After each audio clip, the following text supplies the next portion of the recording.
podcast or subscribe to Navigating Adoption presented by Adopt U.S. Kids. Brought to you by the U.S. Department of Health and Human Services Administration for Children and Families and the Ad Council. 93.7 The Ticket, Fox, KFXL weather. Sponsored by Security First Bank, a relationship you can count on. Areas of fog and drizzle through much of the day with a high of around 44. We'll see southeast winds gusting over 20, even 25. Heading into tonight, steady temps near 40 with showers and even maybe a rumble of thunder possible. Tomorrow, we will continue with a chance of showers and thunderstorms with a high of 51. I'm meteorologist Tim Wright for 93.7 The Ticket and theticketfm.com. Ashiro's work is never done. You care for the house, the kids, and our future. We're so grateful for all you do. Now, it's time to care for yourself and save a little more for retirement. A free 3-minute online chat can give you the personalized tips you need to boost your retirement savings now. Visit asiaretirement.org/Shiro today. A public service announcement brought to you by AARP and the Ad Council. This is the Happy Hour. You guys going to happy hour? Coming at you live from the heart of Lincoln, America. Yeah, I'll come for a couple. Here are your hosts, Nick Sainert. I want to know what it's like to commit a crime without having to spend time in jail. And Enrique Alvarez Clary. See, poor chunk. Brought to you by Empire Fence and Netting on 93.7 The Ticket and theticketfm.com.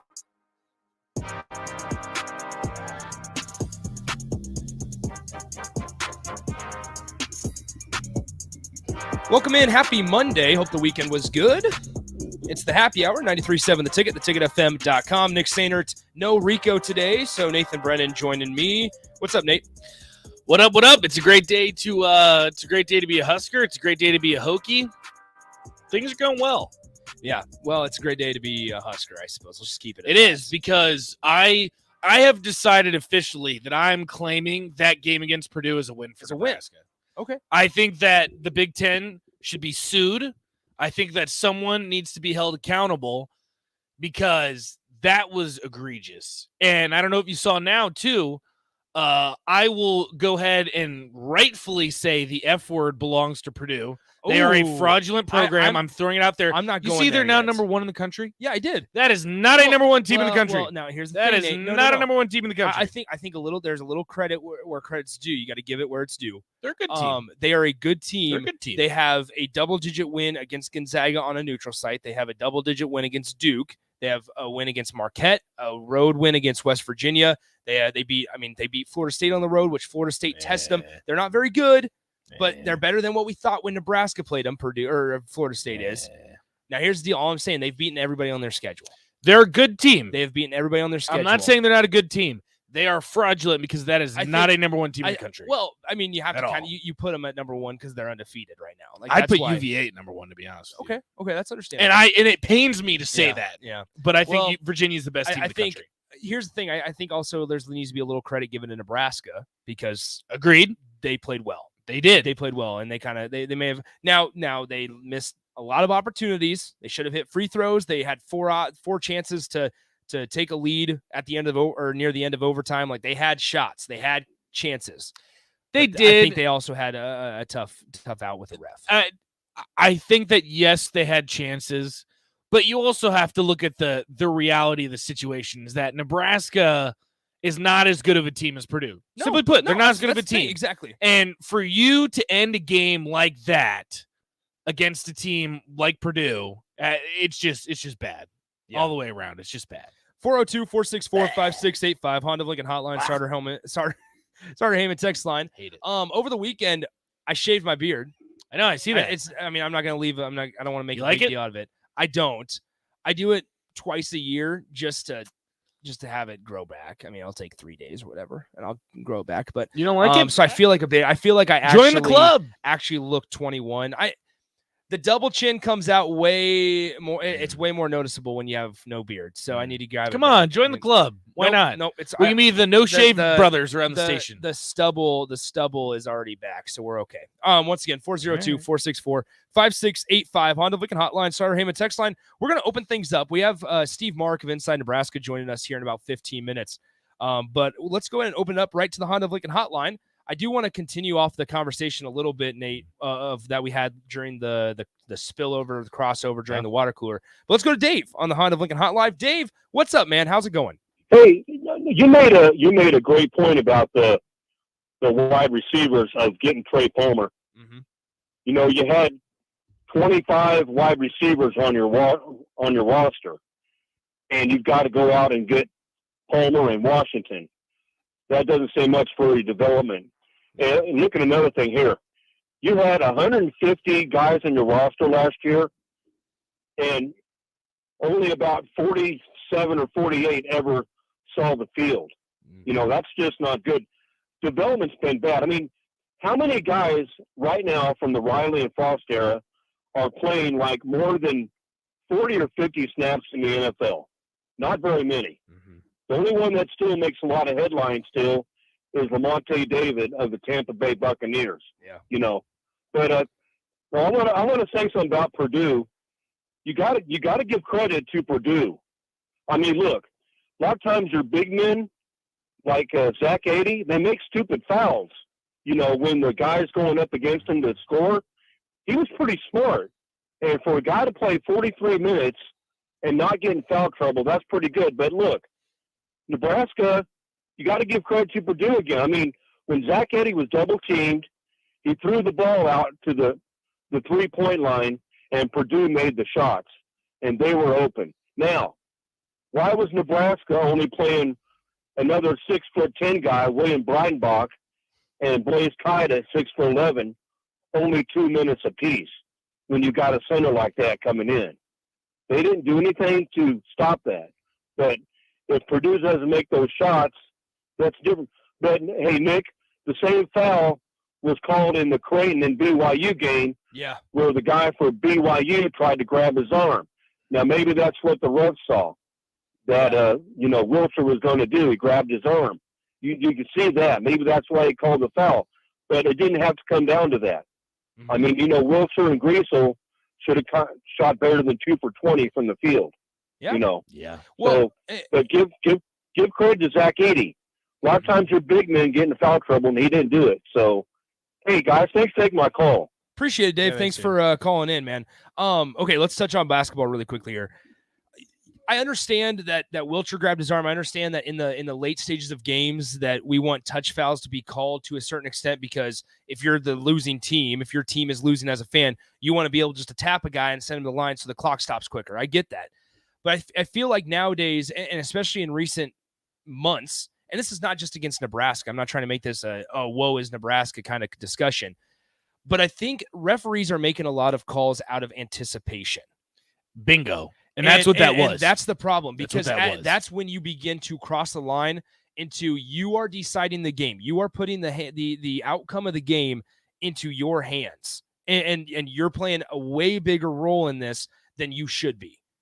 That's how it is. And that's just, once again, it's not a woe is Nebraska specific kind of discussion, but it's frustrating. And once again, that's why I prefaced it with Nebraska had opportunities. They did. They had trust me, opportunities. they did.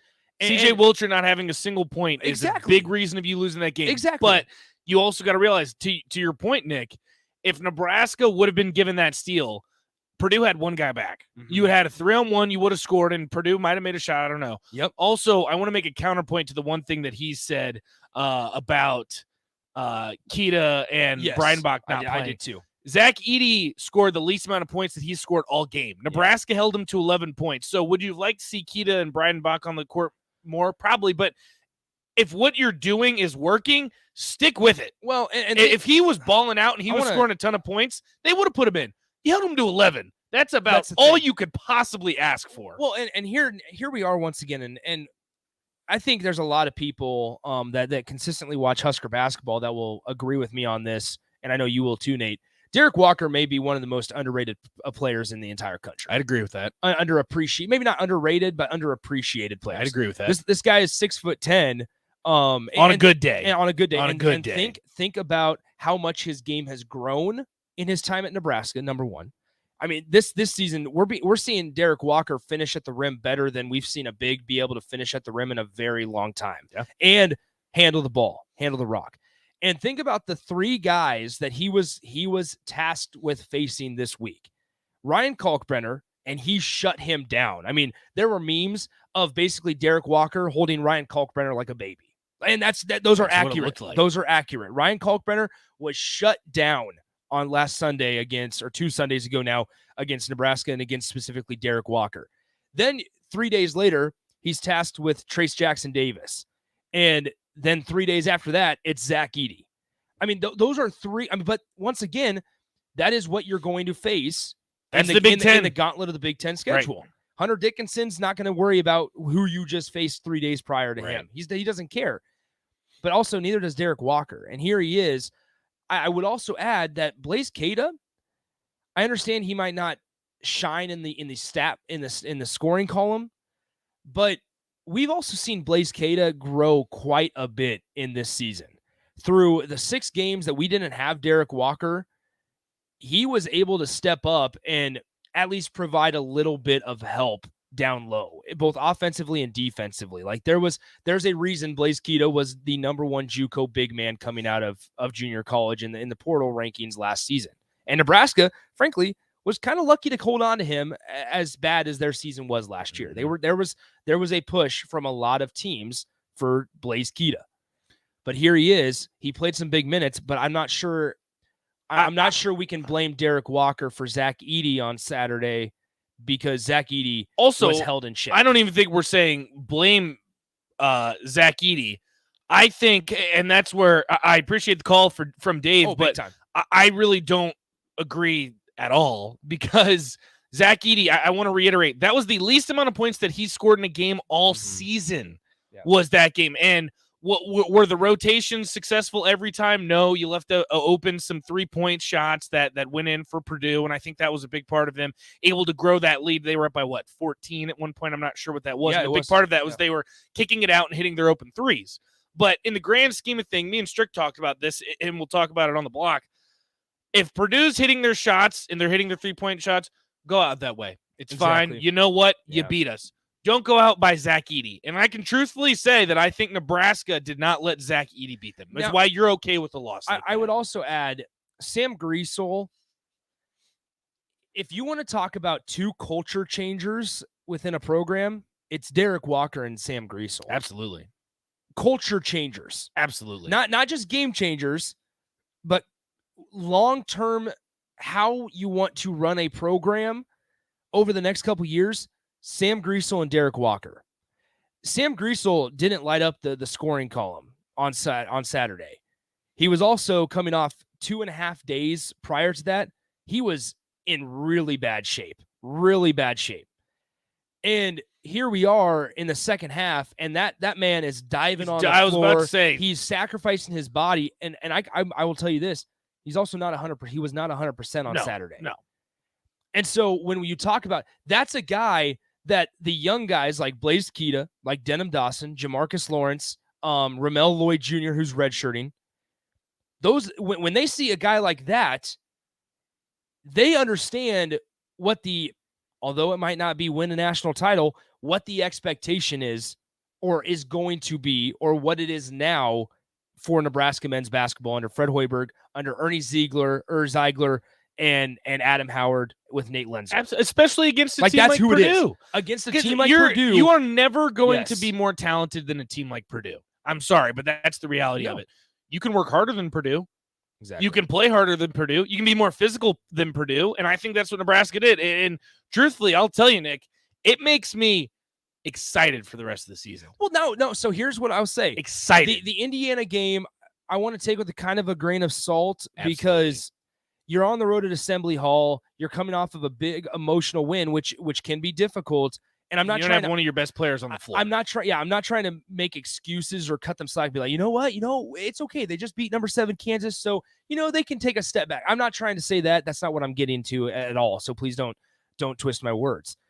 But I think it was understandable that without, once again, a culture changer on the floor, we know the in a hostile environment. We know how it goes now. Yes. And once again, I would like to add that a guy that went off for double-digit points for Indiana, I'm blanking on his name, had hit he was 2 of 17 from 3 the entire season so far. So, and that's going to happen. Sometimes you're going to lose like that. And Trace Jackson Davis and just the best players in the country triple-double are going to get theirs. are going to get theirs. It's the same thing that we saw from Bryce McGowan's last year when Nebraska would lose by 25. Bryce McGowan's is still going to get his. He's still going to get his But you're 20. going to lose by 25. You're still going to lose by 25. That's what's different about that last season's team and this season's team is that it's the different identity and it's guys being bought in. And that's what you should appreciate as a Nebraska fan too, because I think even though they're losing, and even we can talk about the close losses last year too, because I don't want to talk about the blowout losses because that's going to happen this year and it happened last year. Even the close losses look different. Like you said, you have a Sam Griesel diving on the floor. Exactly. You're shutting down one of the best players in the country to 11 points. It's a different look and it's a different feel. And truthfully, this is not a tournament team. No. It can be an NIT team. Well, there's no doubt in my mind this team can make the NIT. And once again, going back to the whole culture discussion, you might not make, like we said, you might not make the NIT, you might not make the NCAA. But here we are with a staff under Fred Hoiberg that he did something that he's not comfortable with and completely flip his identity 180.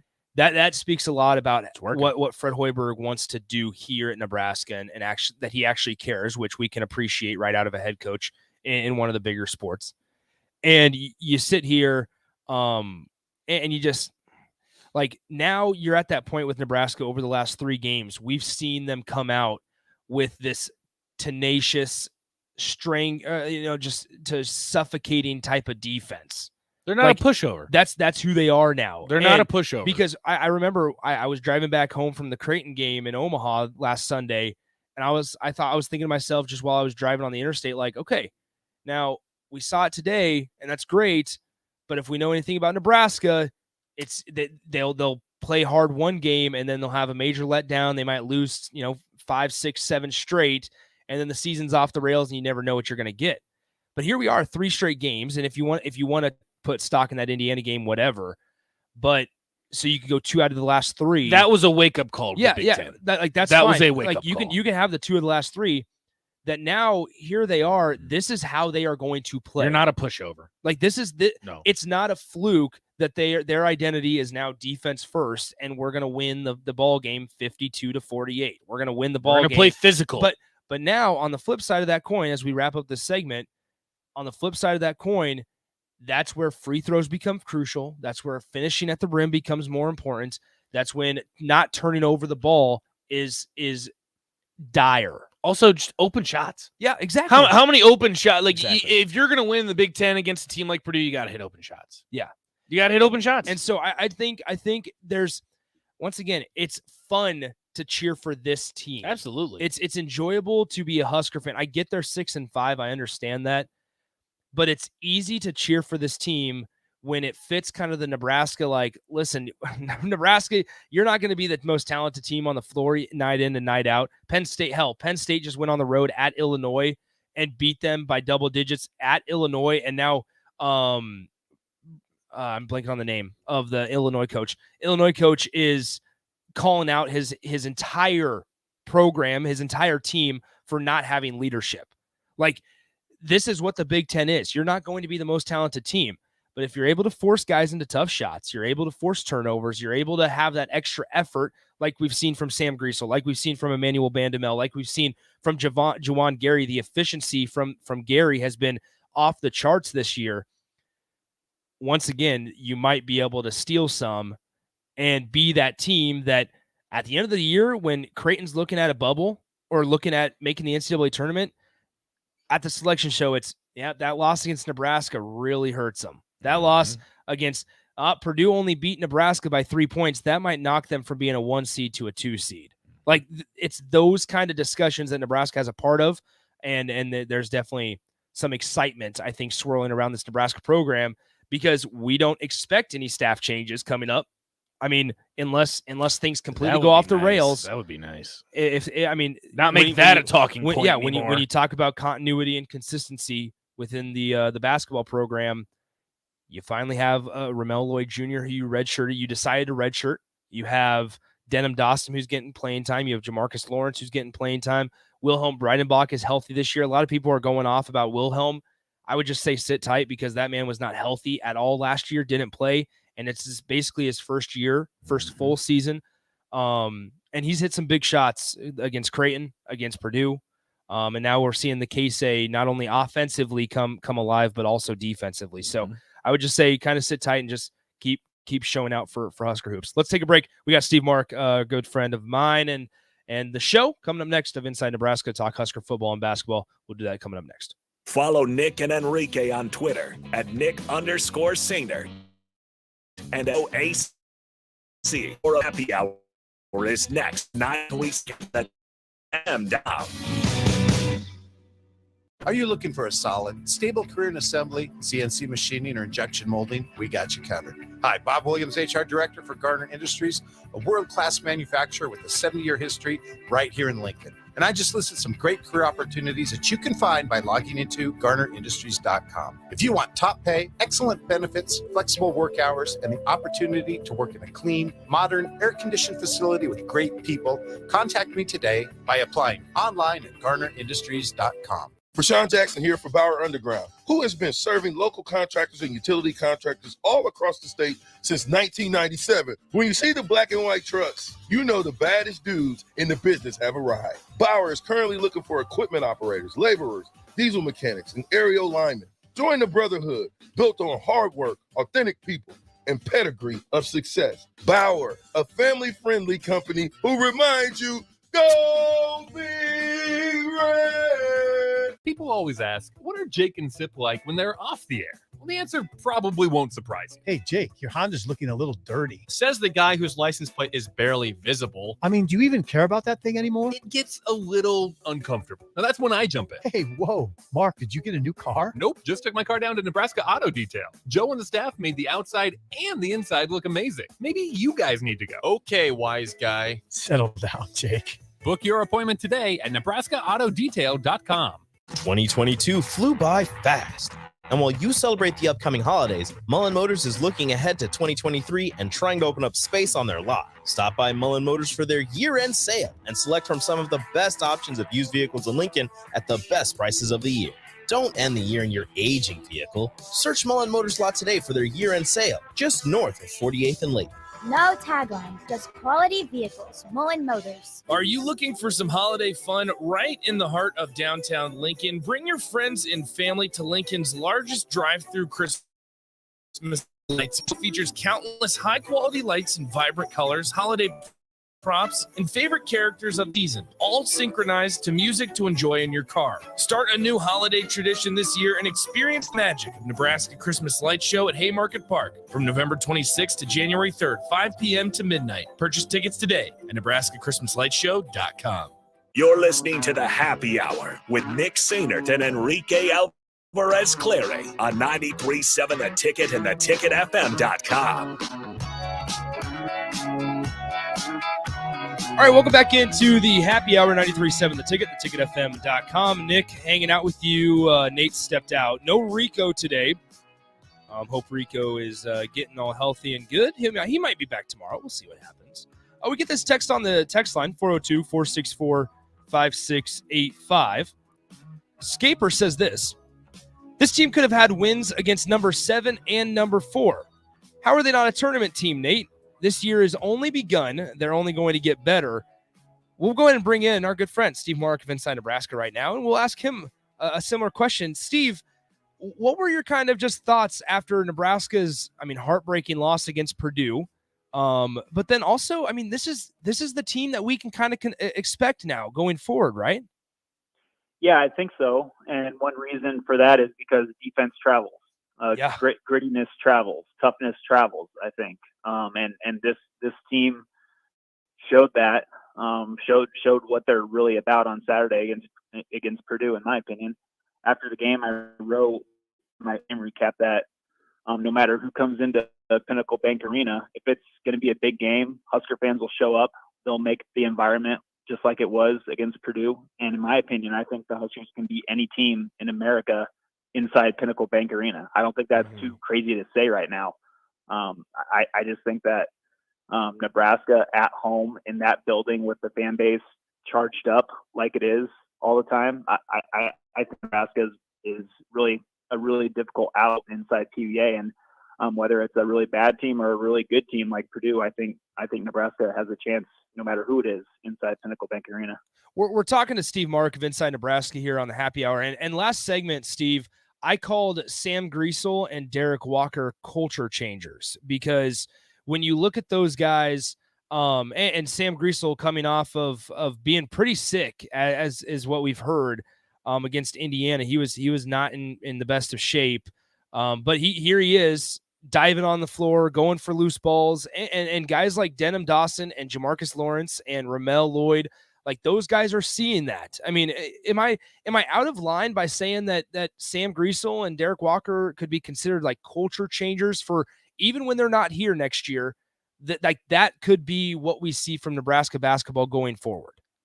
Yeah, I think so. I completely agree with you, Nick. I think those guys are incredibly important to the direction of the program. Fred Hoiberg would be the first to tell you that, because they are guys who aren't really interested in.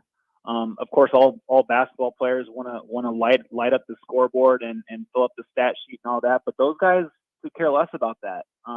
They are all about playing winning basketball, and sometimes winning basketball, if you're not getting the shot to go down, it means diving to the floor, like you said. It means busting your butt on a defensive rotation. It means taking a charge. It means doing a lot of the dirty work that some players don't like doing. And I think this team, it has a lot of those players that are like that.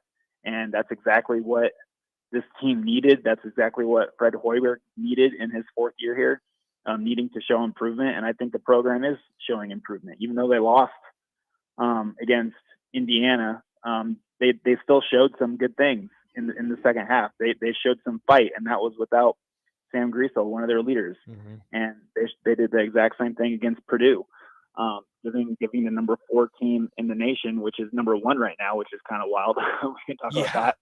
But they gave the Boilermakers all they could handle and more, sending the thing into overtime. So, yeah, the leadership, the toughness, the grit that guys like Sam Griesel,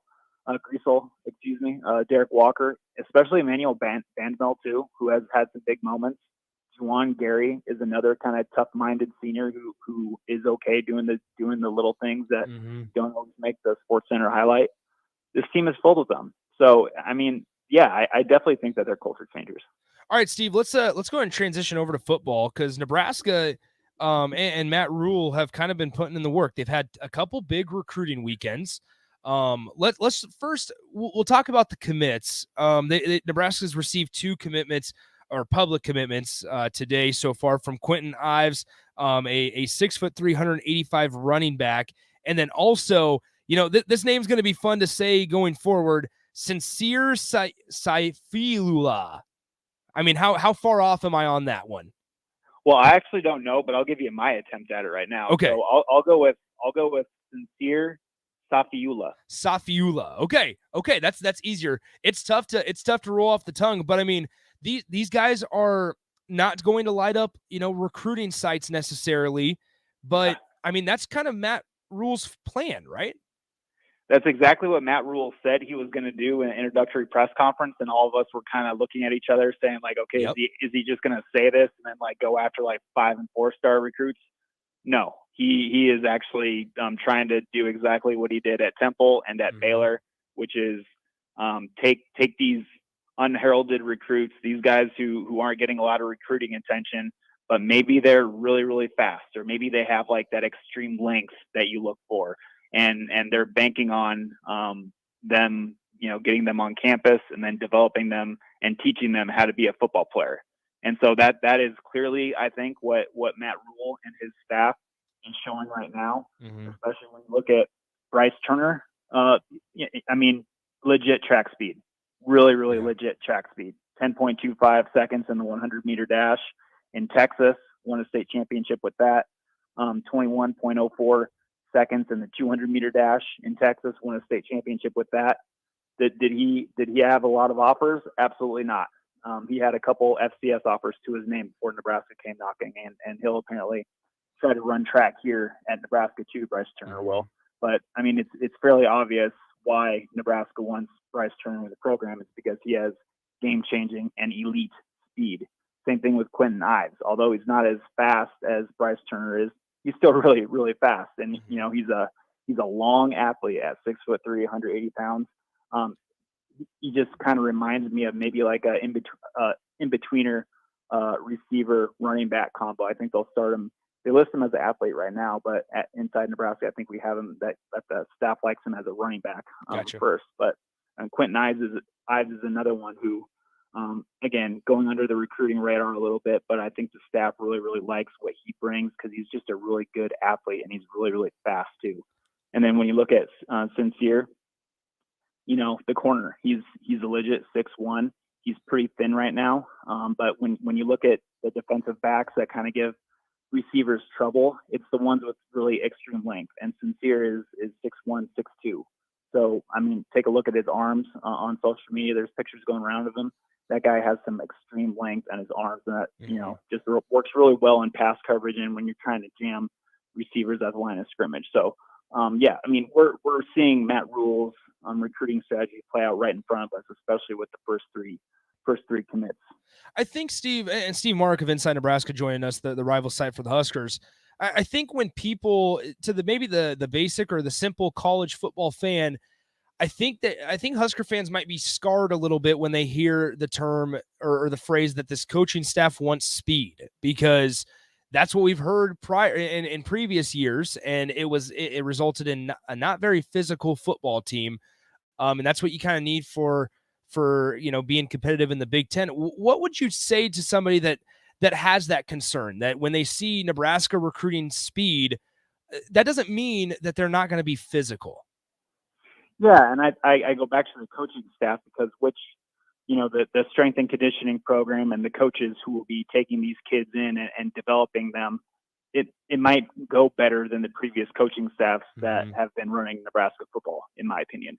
So I guess when you look at Matt Rule and his track record about, how he's gone about the recruiting speed, and then once he gets them committed, building them up into football players as the kind of secondary part of that whole thing, Matt Rule has shown that he's been there and done that. Yeah. Previous Nebraska coaching staffs, maybe they weren't that good at it, I guess I would say. But now with Matt Rule and the track record that he comes in with, I guess we can't say it for sure because, only time will tell with these guys and how they develop and turn into football players later on. You just have to maybe kind of have faith. I don't know if that's a great answer, but maybe just trust that Matt Rule understands and knows what he's doing. He's been doing it a long time, a lot longer than maybe some other coaches who have coached here. Yeah, once again, we're talking to Steve Marik of Inside Nebraska. I want to ask you about a couple more guys. A Johnny Cornelius. Am I saying that correctly? Hopefully, he visited over the weekend the number one offensive line target out of the portal, I would say, from Rhode Island, and he's going to have a laundry list of options. How big of an addition would Cornelius be, and then just how important was it for Nebraska to get him on campus? Yeah, so a Johnny Cornelius would be a massive, just absolutely massive addition if Nebraska could get him to commit because, at 6'5", 310 pounds, he was first team all conference at his previous stop, Rhode Island. And I know a lot of people say like Rhode Island football, what? Like, no, like go watch his highlight tape. He has talent. He has, in my opinion, he's a day one starter here. He absolutely would be. And he would just be one of those guys that would be able to help out Donovan Raiola's offensive line just immediately. He's big. He's hard to get around. He's, again, like I said, he was a first team all conference competitor at Rhode Island, and I just think that with all the struggles on the edges that Nebraska football has had on its offensive line for the past few years. A guy like a Johnny Cornelius, I think, would be able to come in and provide some stability at least. Obviously I can't see the future. I don't know how he's going to do when the Big Ten season hits, but it's a good place to start. He's a good talented player, and obviously like other programs are really wanting him all over the country. He's getting offers. So for Nebraska to actually get him on campus and show him around as one of the first schools to do that, it's incredibly impressive in my opinion. Steve, last one before we let you go. Cornelius, for the listeners, listed at 6'5", 310 pounds, according to Rhode Island's website. last season. Okay, last one before we let you go. Steve Marik of Inside Nebraska joining us. We haven't been able to talk about Donovan Raiola returning. You mentioned his name, and it kind of popped into my head. I kept telling listeners, like, Donovan Raiola fits Matt Rule's kind of like characteristic needs, if that makes sense. The hard worker, the guy that's there way before, the sun comes up and is there way after the sun goes down. I mean, am I way off on that? Or are we? I mean, I wasn't surprised, I guess, to see Donovan Raiola stick on Matt Rule's staff. How about you? Well, when I look at Donovan Raiola being retained, I know a ton of people just did not like that. But, I go back to Matt Rule, along with having a good eye for on-field talent. He also has had a really good eye for off-field talent with the coaching staffs. Go take a look at some of his past assistants and how they have climbed the coaching ladder. So obviously, if Donovan Raiola was retained on this staff, obviously Matt Rule sees something in Donovan Raiola. Maybe it was the almost 4 years of NFL experience as an assistant offensive line. I don't know what it was, but Matt Rule sees something obviously in Donovan Raiola. And to be honest, if Rule is okay with it, I am okay with it. Yeah, I think that's kind of the side of the fence I lay on as well, because I have a tough time blaming every offensive line issue on Donovan Raiola right now. Yeah, I mean, absolutely. I mean, look at the room that he walked into. In the offseason, the best offensive line coach in the entire planet, and even on Mars and on Jupiter, all of those offensive line coaches weren't going to do anything with this offensive line room, in my opinion. I could be wrong on that. I'm not the offensive line expert. I know former offensive linemen and offensive linemen are the best suited to talk about offensive line play, because it's a really hard unit to judge on football. But I mean, I just don't know how much success anybody was going to have leading that group this year. Last thing. Sorry, I just popped up on my Twitter. Coastal Carolina's quarterback Grayson McCall has entered the transfer portal as of 5 minutes ago. Should that be a guy Nebraska goes after? Man, I love me some Grayson McCall. I knew it. With Marcus Satterfield and everything that I've seen with his pro style offense, I think it might suit a guy like Grayson McCall, who is a dual threat quarterback and somebody with some excellent read option, keys on offense. I think that'll suit a guy like Grayson McCall better. Yeah, I remember you telling me you're a big Grayson McCall kind of guy. Hey, also, how about that Montana State win the other day? I was watching that game from Applebee's, and they laid the hammer on William and Mary. Montana State's going to lay the hammer on everybody. When I turned that on and I saw the temperatures and it was nighttime in Bozeman, and then touchdown Tommy Millard is like running all over the field on Montana State. I just I wanted to go to William and Mary and be like, guys, this just isn't going to happen for you. I'm sorry. Thanks for coming out, but like maybe next year. There is absolutely no way that William and Mary was getting out of Bozeman, Montana with a win. Yeah. Hey, now Montana State, the Bobcats go to South Dakota State. So that's going to be one to watch that's here. Must-watch TV. It's must-watch. If you're a football fan and you're wanting some good football, I mean, that's your show right there. I mean, that's where I'm going to be. I know that much. Yeah, exactly. Screw the Bahamas Bowl. I don't even care about that anymore when it comes to FCS. All right, Steve, we'll talk to you later. Thanks, man. All right. Thanks, Nick. That is Steve Marik of Inside Nebraska. Appreciate his time as always. I always my biggest problem is that I always say last question. I got one more for you, and then I always have new things come to my mind, and that's an issue for me. Let's go ahead and take a break. When we come back, we'll have the crossover. Nate and Strick will join me. We'll talk Husker hoops. We'll talk a little college football as well. And we'll wrap up Monday's show. Once again, no Rico today. Hope he feels better. Maybe he'll be in by tomorrow. Who knows? Whatever happens. We'll just go with the flow here at 93.7 The Ticket. We'll be right back. Wrap up Monday's show coming up next with Strick and Nate on 93.7 The Ticket and ticketfm.com. Download our app by searching 93 Points Ticket in your store. Just in touch and listen all day long wherever you are. More of the happy hour is next on 93.7 The Ticket and theticketfm.com. People always ask, what are Jake and Sip like when they're off the air? Well, the answer probably won't surprise you. Hey, Jake, your Honda's looking a little dirty. Says the guy whose license plate is barely visible. I mean, do you even care about that thing anymore? It gets a little uncomfortable. Now, that's when I jump in. Hey, whoa. Mark, did you get a new car? Nope, just took my car down to Nebraska Auto Detail. Joe and the staff made the outside and the inside look amazing. Maybe you guys need to go. Okay, wise guy. Settle down, Jake. Book your appointment today at NebraskaAutoDetail.com. Water heater gone? Call Bryant. The price you're quoted is the price you'll pay. And in most cases, same-day replacement. Bryant Air Conditioning, Heating, Electrical, and Plumbing. 467-1111. Rico here for Little Brooklyn Daycare. Look, I have 2 young kids, and my wife and I both have full-time jobs. So we need a place we can trust to take care of our kids during the day.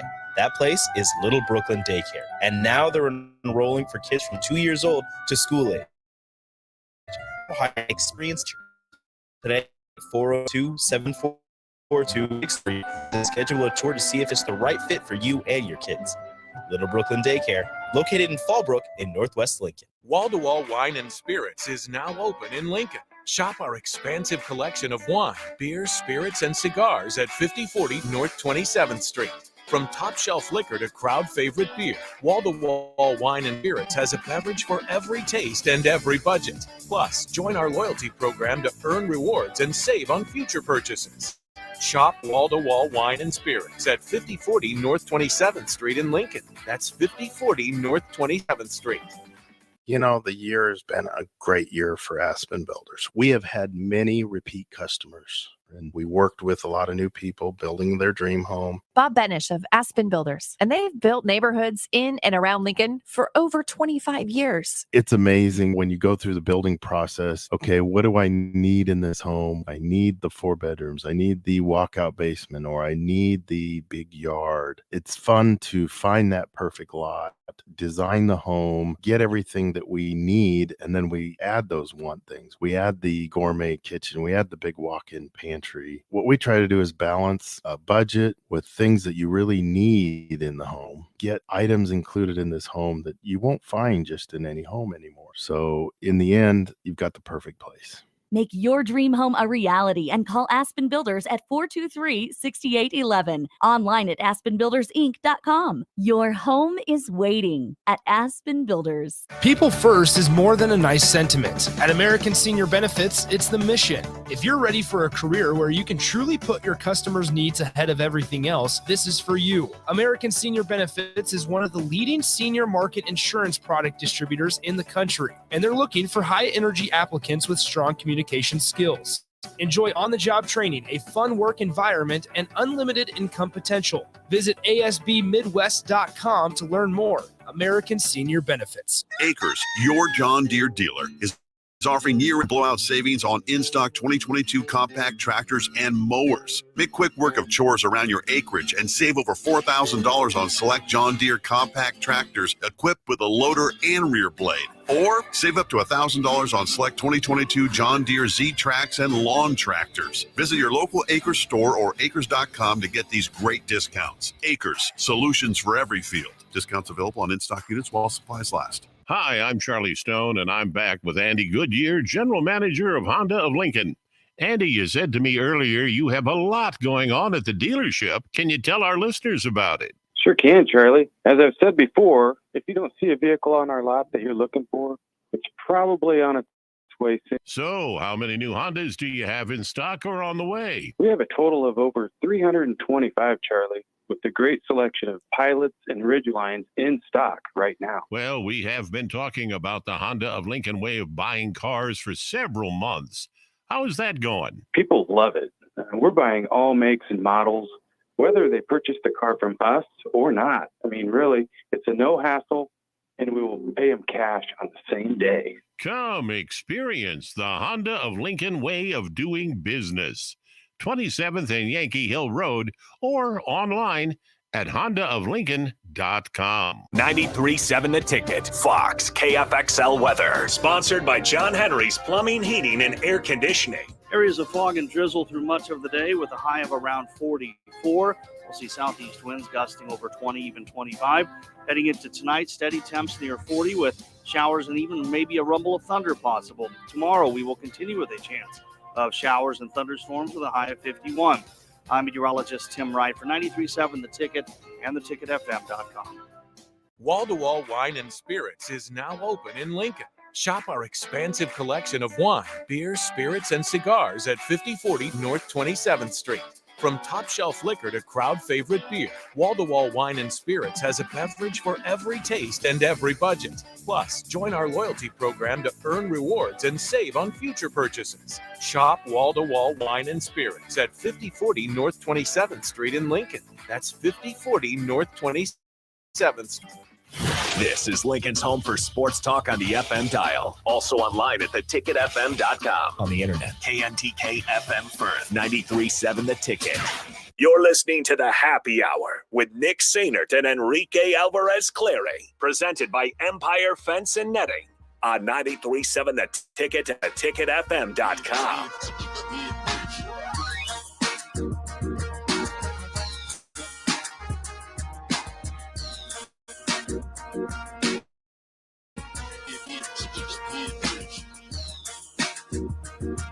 Welcome in. It's time for the crossover. Nick Sainert and Nathan Brennan hanging out with you. Strick may join us here in a moment. Okay, so a little bit of breaking news. Just a little bit. Of course, this happens just a little bit after we get off the phone with Steve Marik. Shout out to him for hanging out with me for a little bit. Junior college pass rusher Kai Wallen has committed to Nebraska. Nice. I'm working to get his list of Power 5 offers that he had for the folks, but according to the guy's arrivals, had a host of Power 5 options. Okay, so according to his Twitter, had offers from Arizona State, Missouri, Washington State, Houston, Kansas, Louisville, Liberty, Indiana, Oregon State, San Jose State, San Diego State, Utah, Oregon. It's a nice list. That's a really good list. I'm actually surprised. I was going to bring this up to you when we were talking about the transfer portal, but we started talking about basketball. Whatever happened to JUCO? Because I thought JUCO was going to be the next big thing. Yeah. When they started having, I don't know if you ever saw Last Chance U. Oh, yeah. But I was like, this is the next big thing, and it hasn't really panned out. So I kind of like this route. I like this. Obviously, I don't know too much about the kid, but that's a pretty good list of schools. Here's interesting.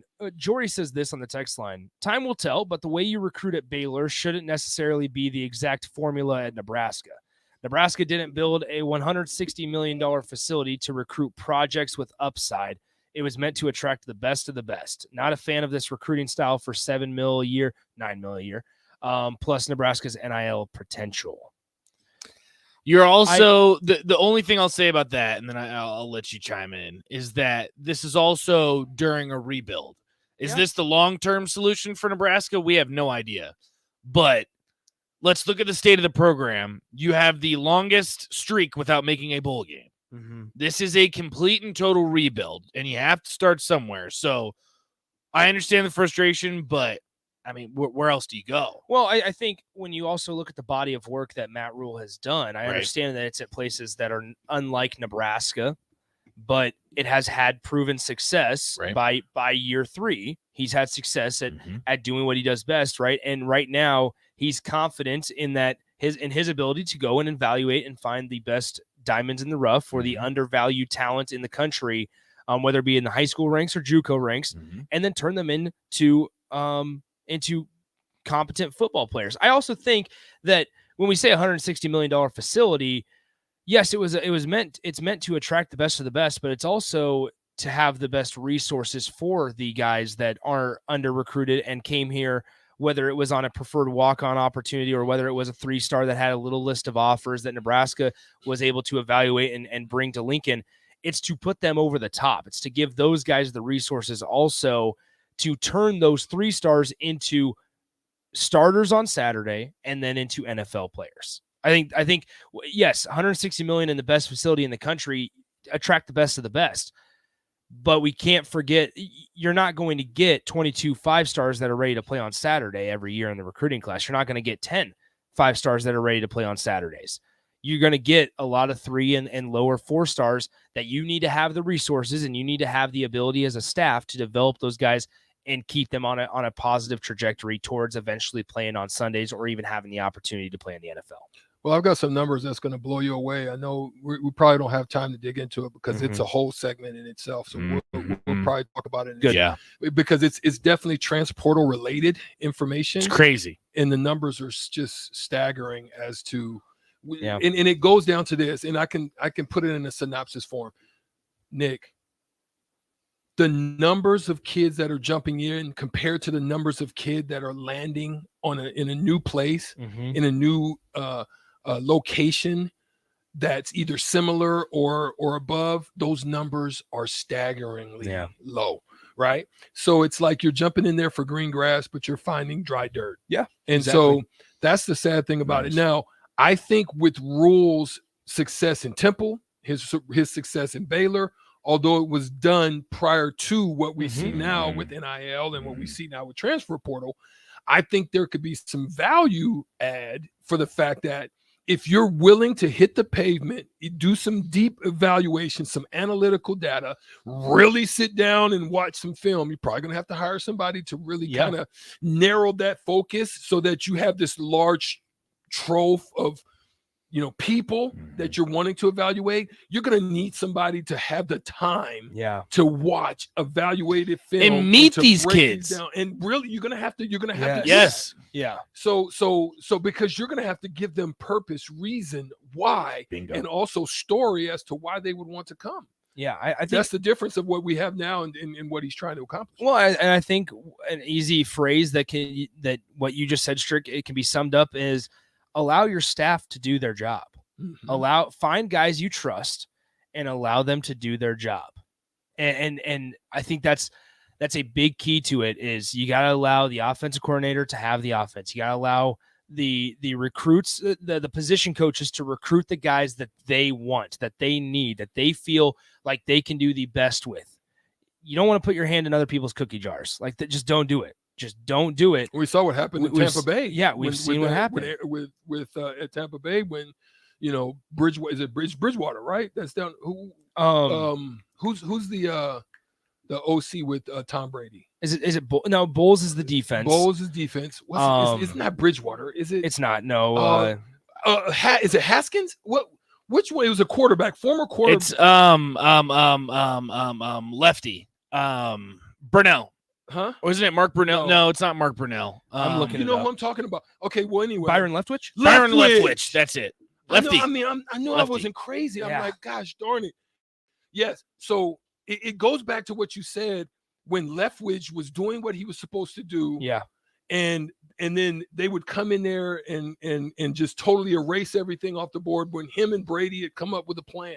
Yep. That's the type of stuff that you're talking about. That puts a sour taste in your mouth. You let them do their job. Let them do their job. Obviously, there's accountability, there's discipline, and you, at the end of the day, Matt Rule is the head coach. But if you are running the program the correct way and you bring the right people into the space, then you don't need to be involved in every little piece of operation. You can be briefed on it, but you don't need to go. You don't need to tell the offensive line who to recruit. You don't need to tell the wide receiver coach who to recruit. You don't need to. That's not your job. That is not your job. There are reasons you bring people in here as assistant coaches that have a decent enough recruiting background, and it's so that you don't have to. It's so that you don't have to, because if you bring in guys that are making your job easier, you have a better chance of success. So that'll do it for the happy hour. Shout out to Nate. Thanks to Steve Mark of Inside Nebraska for joining me as he does every Monday. Not sure if Rico will be back tomorrow. We'll find out if he's healthy enough to come to the office. But make sure you stick around. On the Block with Strick and Nate's coming up next. I'm excited to hear about that little segment that you teased on here on the crossover, Stricky. But once again, thanks to Nate for filling in for that first segment. Thanks to Strick for them and them for hanging out during the crossover. But don't go anywhere. On the Block with Strick and Nate coming up next. Don't go anywhere. Stick around. 93.7 The Ticket, ticketfm.com. I will talk to you tomorrow.